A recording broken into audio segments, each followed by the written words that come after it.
dance floor. Come on.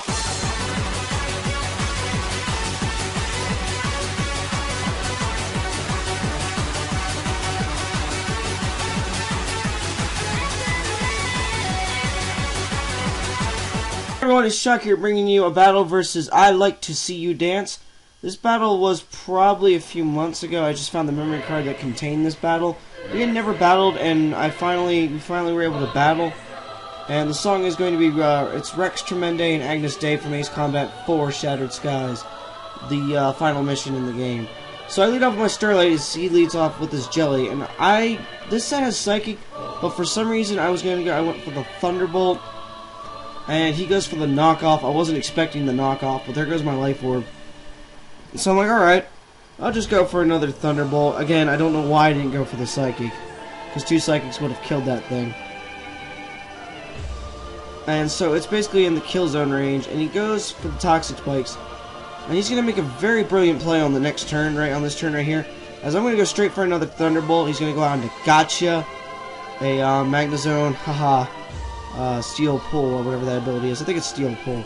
But it does a lot for it being resisted. I mean, wow. But then again, this is a modest Starmie, not a Timid.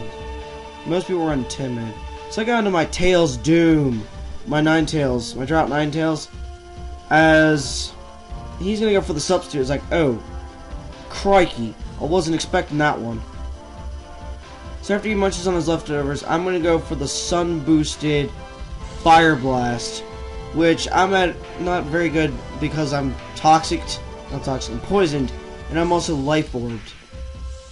So he's going to go for the Thunderbolt. I'm like, well, great, I'm going to lose my Ninetales, and this is going to be bad. But I live with 44 HP, and I'm like, boo freaking yay. I mean, boo freaking yah, because I'm just like, oh yeah, I live with 9 HP, I'm like, that's hilarious. As he goes out into Jelly, I'm going to go for the Fire Blast. I don't miss.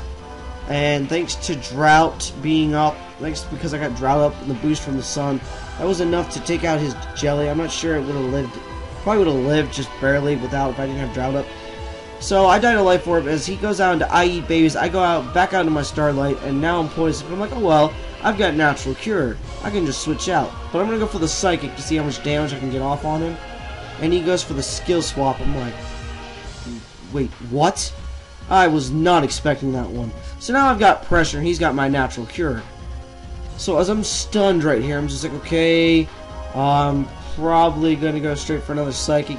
See what else, see if I can get any more damage on that, see if I can do a little bit more. And I do, I think, a little bit more. It looks like I did a little bit more. As he goes for the Nightshade, I'm like, oh, great. Okay, so now I'm down to 41 HP. At this point, I'm going to make a switch and go out into Infidel. I was predicting the next, I was predicting to go for the Nightshade, but he switches and goes down to X Factor, his Metagross. Now, if any of you have watched my battle versus the Killer Notch's Wi-Fi battle 13, you remember the flinch war that happened. Well, me flinching him out. Okay, so that's flinch number 1. I go for the next Air Slash. That's flinch number 2. I go for the next Air Slash. That's flinch number... no flinch. So I got 2 flinches on him already. The streak ends right there. He goes for the Meteor Mash. I'm like, dang. Pretty much like a 2H KO, maybe 3. There's flinch number 3 now. It's like, dear God, wow. And now flinch number 4.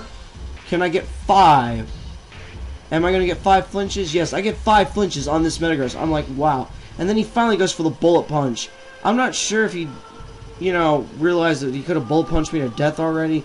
But I'm thinking he was trying to get a second Meteor Mash off and then go for the Bullet Punch if the second Meteor Mash didn't kill me. So now he's going to go back out into Gotcha. And I'm going to go straight for the Aura Sphere. I'm like, no, I got ya. And that X-Propelled Aura Sphere is going to take out Gotcha. I'm like, oh yeah, I took out a Metagross and a Magnezone. Go me. As he goes on to Mr. Smiles, I was thinking he was going to go for the Ice Fang, not Stone Edge. I didn't think it had Stone Edge for a moment there. So I go back out into Starlight. As his Mr. Smiles goes for the Stone Edge, I'm like, I wonder if it's Scarf. But now he gets the Moxie boost. I'm like, this isn't good. So I'm going to go into Verzion. And now I'm going to be poisoned by the Toxic Spikes. He's going to switch, predicting the Sacred Sword, and goes down to I Eat Babies. This is where I should have Swords Dance, actually, because it would have helped me better.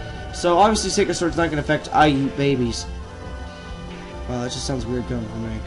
Anywho, After I take poison damage, I'm gonna go for the Swords Dance because I'm like, oh, he's got his Nightshade. I know I can live another turn, but he goes for the Pain Split. So now it's Pain Split, Nightshade, Skill Swap, and whatever his fourth move will be. Probably Will-O-Wisp, but thanks to the fact just about everything I have is gonna get toxic, not toxic, but poisoned when it comes in. He's probably not gonna go for that. So I'm gonna go for the Leaf Blade. I'm like, okay, a crit will definitely kill him. If I don't get a crit, he'll probably live. And he does live, and he goes for the Nightshade. And after I munch on leftovers and take poison damage, I'm going to be down to, I think, 89 HP after he gets some HP recovery. And yes, I'm taking 40 damage a turn. That's what I like about regular poison damage. It doesn't build up. So now he's going to go into Seasonal, predicting the next Leaf Blade. I should have went for the Stone Edge here. And he gets the Sap Sipper boost. But what I think he made, this is where I said he thinks he made a mistake. He lifted in, and I go for the Sacred Sword, but I can see why he left it in his Death Fodder, as you'll see coming up on the next turn. As his Seasonal dies to my +2 Sacred Sword, he's now going to go out into Mr. Smiles. And I know it's Scarfed at this point because it completely outruns me and goes for the Crunch. And I'm like, oh my god. Now see, if I had lived that, I would have got the Justified boost, and that would have been hilarious. But now he's got the +1 attack boost. So now I'm going to go down to Terrakion because, like, I know I can resist that. I could probably live a Crunch and take him out with a Life Orb Sacred Sword. But he switches now and goes back out to I Eat Babies. And I think I predicted the switch here. Yes, I did. I was like, I know he's going to switch. So I'm going to go for the Stone Edge. I don't miss. And it's like, oh yeah, go my prediction. But now I'm losing, you know, I'm losing 32 HP to Life Orb and 40 to Poison. At this point, I'm like, I'm not so sure I can live a Crunch anymore, especially if he gets a crit. So he goes for the Crunch, and it does, like, next to nothing, and he gets the defense boost, and I'm like, wow, that's hilarious. Because I get the Justified boost, which I don't think I needed, to take him out with the Sacred Sword. And Mr. Smiles goes down, and I do believe that's the end of the match. So, good game. I like to see you dance, guys. Remember to like, comment, subscribe. Definitely go check this guy out. He has been with me